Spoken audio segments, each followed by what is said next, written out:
हाथ में हाथ करके घूमल जाए कंचनपुरा मेला के झूला झूले फिल्म देखे सर्कस के खेला के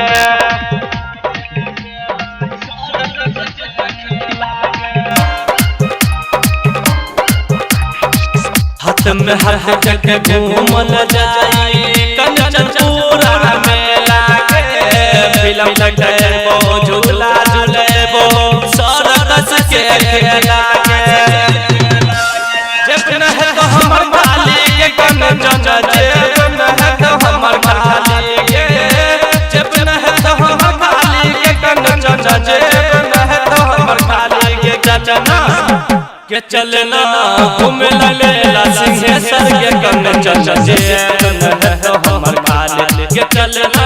घूमे लेला सिंहेश्वर के कंचन जेब न है तो हमर मालिक न है तो माताला स्टूडियो किसान चौक सुपौल।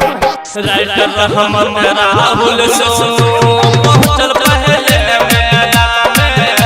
पड़ल जन्म से राज के कंचन झूठ तोहरा झमेला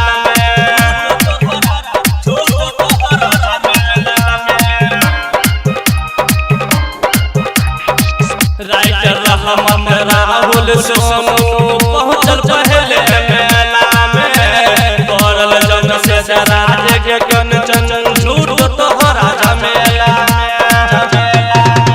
लेट न कर चल हाली के कंचन लेट न कर चचाहाली के लेट न कर चल हाली के कंचन लेट न कर चचाहाली के चलना